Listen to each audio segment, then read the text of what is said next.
한강 작가가 한국인 최초로 노벨 문학상을 수상한 것은 단순히 한 작가의 성취를 넘어 한국 문학의 세계적 위상을 재확인하는 역사적인 순간이었습니다. 그러나 이러한 경사도 잠시 뜻밖의 논쟁이 시작되었습니다. 한강 작가의 대표작 채식주의자가 경기도 교육청에서 이미 청소년 유해 도서로 지정되어 폐기한 것을 취소하고 청소년 권장 도서로 지정하자는 주장이 나와서 찬반 논쟁이 뜨거워지기 시작했습니다. 이 소설이 폐기된 이유는 음란한 자태를 지나치게 묘사한 것이었습니다. 그런데 내가 학부모라면 과연 나는 학생인 내 자식들에게 이 책을 읽으라고 추천하겠는가요? 혹은 조부모 입장에서 손주들에게 저 소설을 읽으라고 권장할 수 있을까요? 이 소설 내용을 알고도 권장하겠는가 말입니다. 잠깐 여기서 좋아요, 구독 댓글 부탁드려요. 채식주의자는 2016년 맨부커 인터내셔널상을 수상하며 이미 세계적으로 그 문학성을 인정받은 책인데도 청소년 유해 도서, 즉 독서금지 도서로 지정이 된 것은 논란거리입니다. 여기에 문제의 책 작가가 노벨상까지 받으니 더 큰 논란을 불러일으켰습니다. 세계는 노벨상으로 인정하고 국내는 유해 도서로 지정하는 이 아이러니로서 이 상황이 얼마나 모순적인지 당황스럽지 않을 수 없습니다. 이 소설은 국제적으로 매우 긍정적인 평가를 받았습니다. 외국에서는 이 소설을 한국 문학의 새로운 장을 열었다는 평가와 함께 그 심오한 주제와 독특한 서술 방식에 찬사를 보냈습니다. 영미권을 비롯한 해외에서는 채식주의자를 인간의 본능과 억압된 욕망을 탐구한 작품으로 받아들이고 있습니다. 특히 이 작품의 초현실적이고 몽환적인 분위기가 독특하다는 평가를 받았으며 한강이 그려낸 상징적 이미지가 강렬하다는 점에서 문학적 깊이를 높게 평가하고 있습니다. 영해가 육식을 거부하고 급기야 음식을 완전히 끊으려는 모습은 인간이 스스로를 지키기 위해 기꺼이 자기 파괴를 선택하는 극단적인 심리적 상태를 보여줍니다. 이 과정에서 그녀가 겪는 심리적 불안과 가족으로부터의 소외는 독자들에게 깊은 감정의 울림을 준다는 평가를 받고 있습니다. 비평가들은 영해의 육식 거부를 단순한 식습관의 변화로만 보기보다는 더 큰 사회적 억압과 규범에서 탈피하려는 상징적인 행위로 해석하고 있습니다.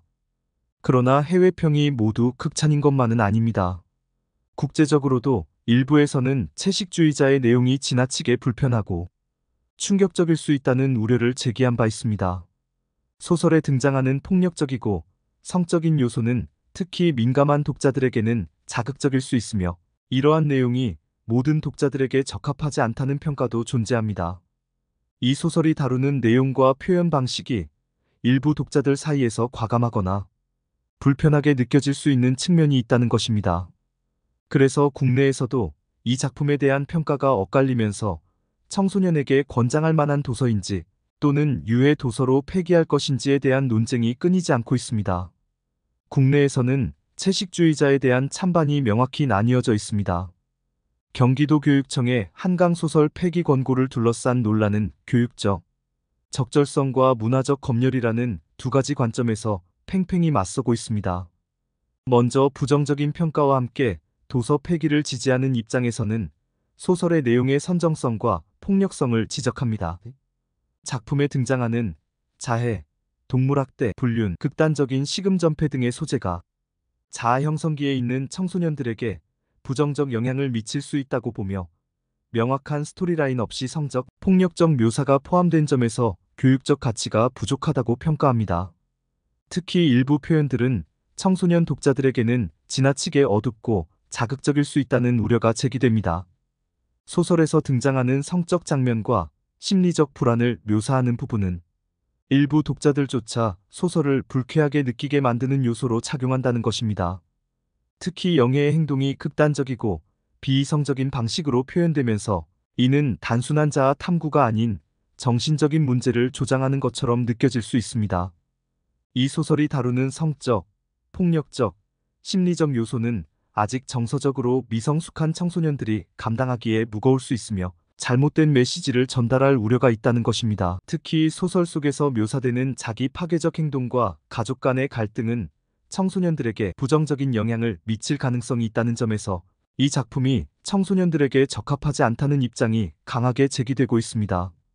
이러한 이유로 이 소설이 유해 도서로 분류되어야 마땅하다는 주장입니다. 반면 도서 폐기를 반대하는 측은 도서 폐기를 문화검열로 규정하는 한편 소설의 작품성을 높이 평가하여 권장도서 지정을 주장합니다. 우선 문화체육관광부 산하간행물윤리위원회가 유해도서가 아니라고 판단한 도서를 경기도교육청이 임의로 폐기하는 것은 헌법이 보장하는 출판의 자유를 침해한다고 봅니다. 또한 학교 도서관의 자율성을 해치는 행정적 개입이며 문학적 가치와 작품성을 인정받은 작품을 단순히 선정성 기준으로만 평가하는 것은 부적절하다고 주장합니다. 소설의 작품성에 관해서도 이 소설이 인간의 내면을 고찰하며 특히 억압된 욕망과 사회적 규범에 의해 구속된 자아를 탐구하는 서사로서 문학적 가치를 인정받고 있다고 주장합니다. 영애가 육식을 거부하는 과정은 단순한 채식 선택을 넘어 사회의 통념에서 벗어나려는 시도이자 자아의 해방을 추구하는 상징적인 행위로 읽힐 수 있습니다. 따라서 채식주의자는 인간의 본질을 탐구하는 심리소설로 평가되며 독자들에게 깊이 있는 질문을 던진다는 점에서 높은 평가를 받고 있습니다. 특히 이 소설은 한국 사회의 가부장적 억압을 상징적으로 그려내고 있다는 점에서 공감을 얻고 있습니다. 영애가 가정 내에서 남편과 가족의 기대에 부응하지 않으면서 겪는 고통은 한국 사회에서 여성들이 겪는 억압과 관련이 깊습니다. 이와 같은 배경을 고려할 때 채식주의자는 여성주의적 관점에서 중요한 작품으로 여겨지고 있으며 이를 통해 다양한 사회 문제를 비판적으로 고찰할 수 있는 기회를 제공한다고 평가합니다.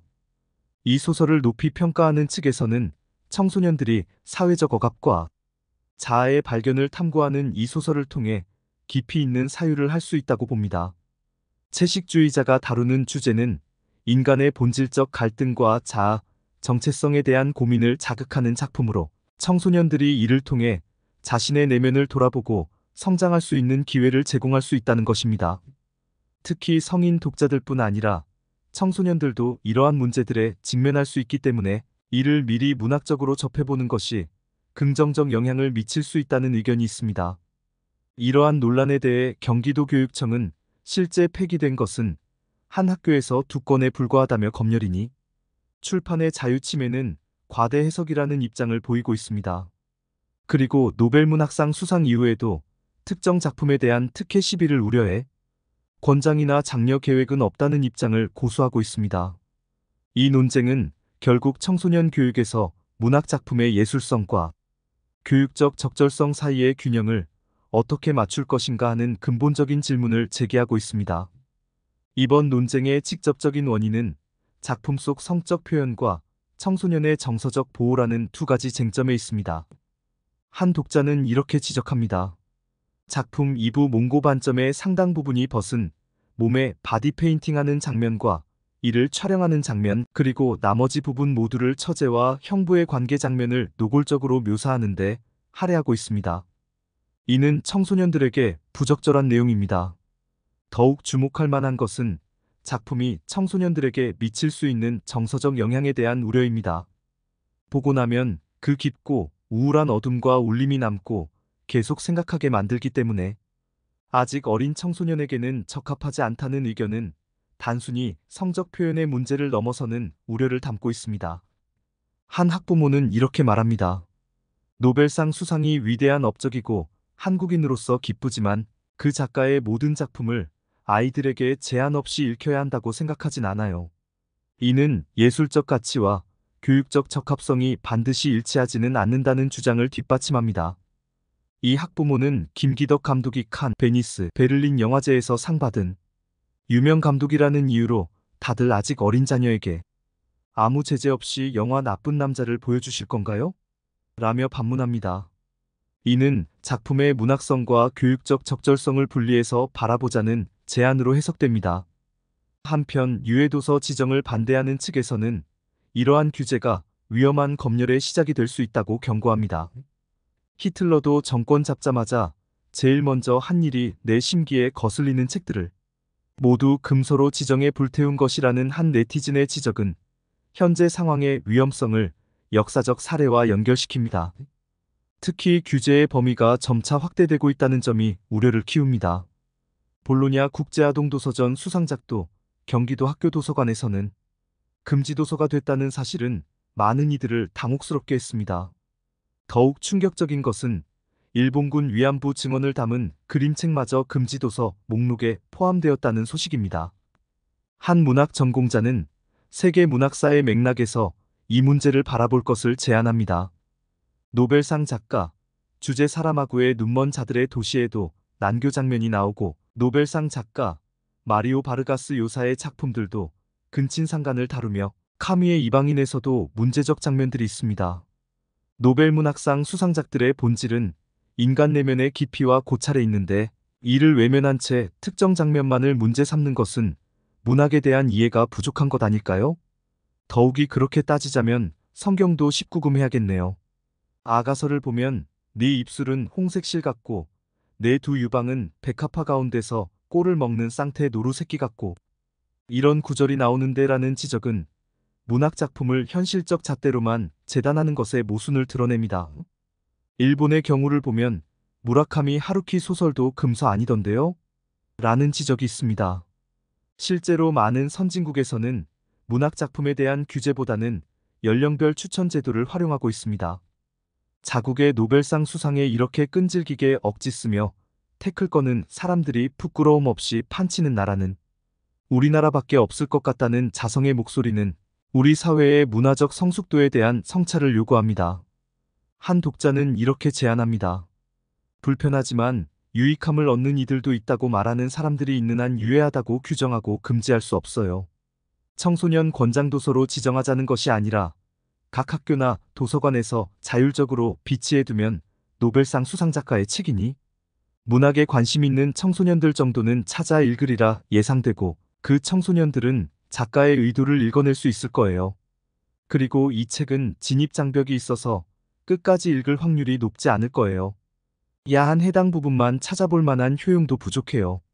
에로틱하고 말초적 흥분을 주는 책이 아니거든요라는 분석은 과도한 우려가 불필요할 수 있음을 시사합니다. 한 문학 전문가는 이런 제안을 합니다. 문학은 문학으로만 향유하면 되는 거예요. 현실에서 허용되지 않는 일도 문학이라서 허용되는 거예요. 문학의 권한이고 이는 문학작품을 통한 교육의 가능성을 시사합니다. 교육 전문가들은 각자 교육관에 따라서 판단하면 된다고 제안합니다. 이는 일률적인 규제보다는 개별적인 상황과 맥락을 고려한 접근이 필요하다는 것을 시사합니다.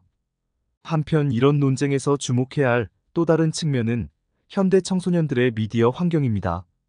요즘 평범한 애들도 유튜브, 인스타, 게임에 빠져서 문제집 말고는 책 한 줄 안 읽는데 걱정도 팔자라는 한 네티즌의 지적은 도서 규제의 실효성에 대한 의문을 제기합니다. 현실적으로 애들 핸폰으로 성인물 시청이 가능한데 일부 장면을 트집 잡아 금서 지정을 한다고? 애들이 청정무구한 산골에서 사는 것도 아닌데 라는 지적은 현대 사회에서 청소년 보호를 위한 도서 규제가 얼마나 실효성이 있을지 의문을 제기합니다. 이상과 같은 논쟁은 우리 사회에 몇 가지 중요한 질문을 던집니다.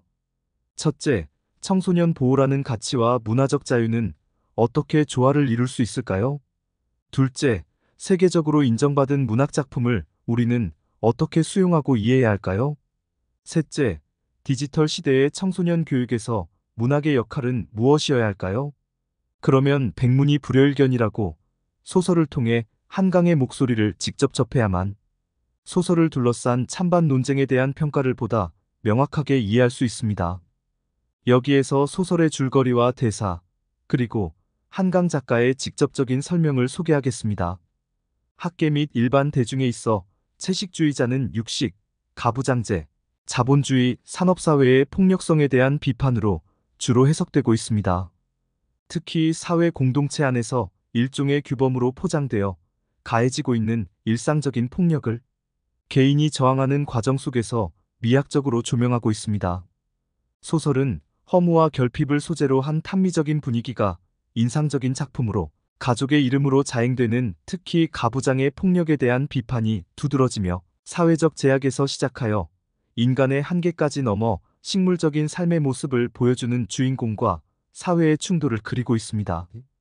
연작소설이라는 틀이 말해주듯이 세 편의 이야기가 하나의 캔버스 위에서 그려집니다.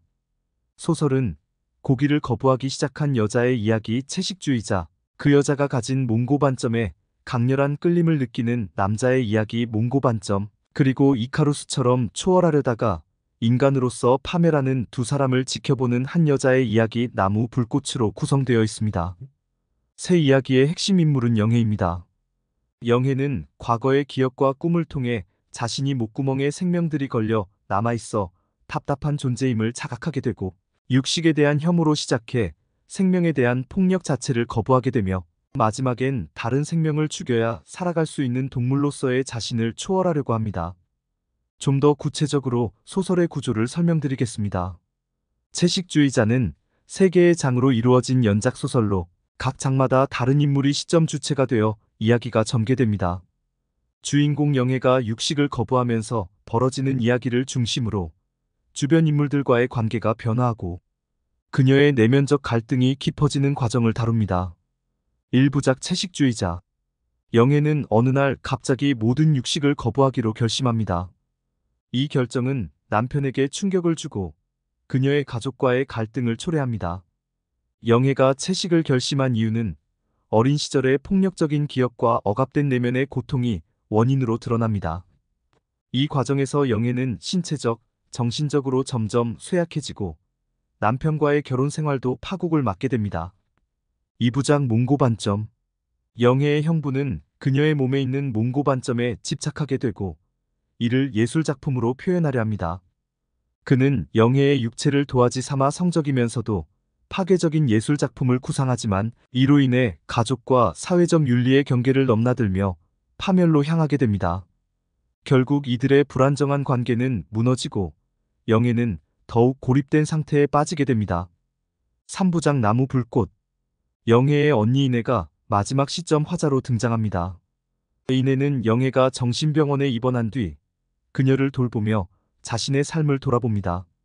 이내는 남편과 영해의 사건, 그리고 자신이 감당해온 삶의 무게 속에서 점차 감정적으로 무너져가는 자신을 발견하게 됩니다. 결국 영해는 육체적인 음식조차 거부하며 점점 나무가 되어가는 듯한 모습을 보이며 극단적인 결말을 맞이하게 됩니다. 이제 소설에 나오는 명대사와 일부 논란이 있는 대사도 인용해 보겠습니다. 나는 더 이상 내가 아니다. 이 대사는 영해가 채식을 시작하고 내면의 자아를 점점 잃어가며 사회적 억압과 개인적 고통 속에서 스스로의 존재를 부정하는 순간을 나타냅니다.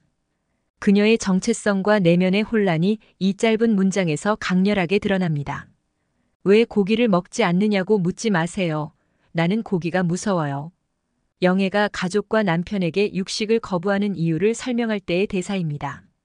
이는 단순한 식습관의 변화가 아니라 그녀가 내면에서 느끼는 두려움과 고통의 상징임을 잘 보여줍니다. 나는 아무것도 되지 않을 것이다. 그저 바람이 되고 싶다.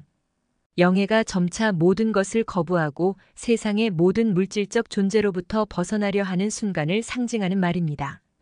이 대사는 그녀의 극단적 선택을 암시하며 자아 해방의 궁극적인 모습을 보여줍니다. 나는 몸을 버리고 싶었다. 나의 몸은 나의 것이 아니다.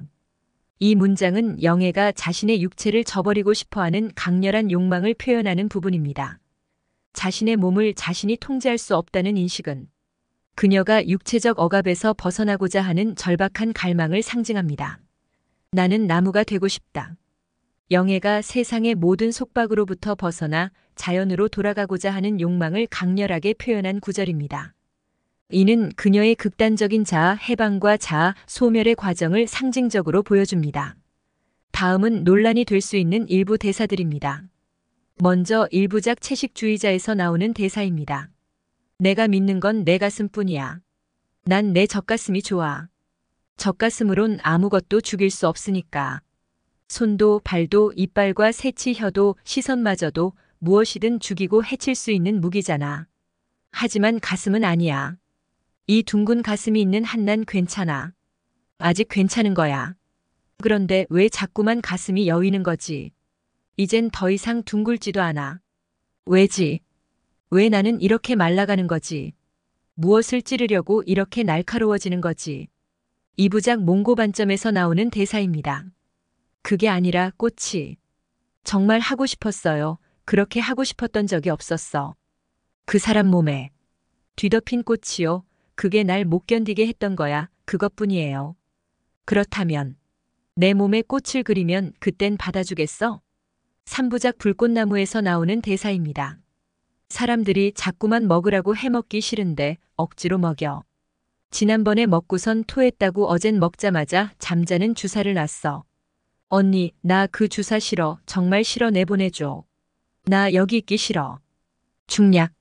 마침내 그녀는 참았던 고함을 지르고 말았다. 내가 죽을까봐 그러잖아. 왜 죽으면 안 되는 거야?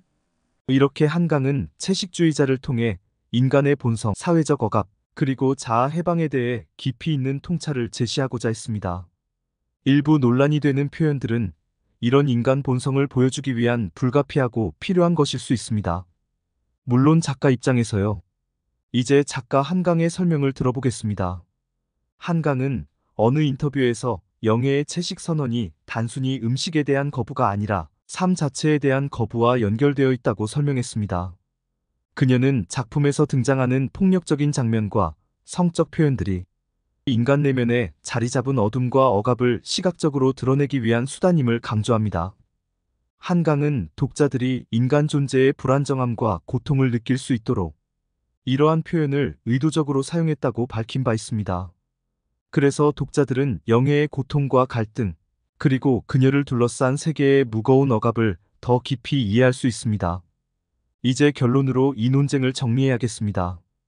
한강의 채식주의자는 분명히 깊은 문학적 가치와 주제를 담고 있는 작품이지만 그 내용과 표현 방식이 다소 자극적이고 불편할 수 있다는 점에서 청소년에게 권장할 만한 도서인지 유해 도서인지에 대한 논쟁이 계속되고 있습니다.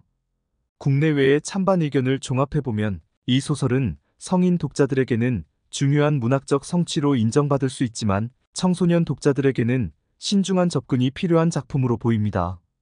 각자의 가치관과 판단에 따라 청소년 독서 여부를 결정해야 할 것입니다.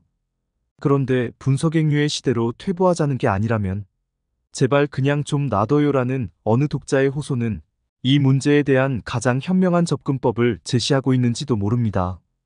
책을 금지하는 것보다 책을 통해 배우고 성장할 수 있는 환경을 만드는 것.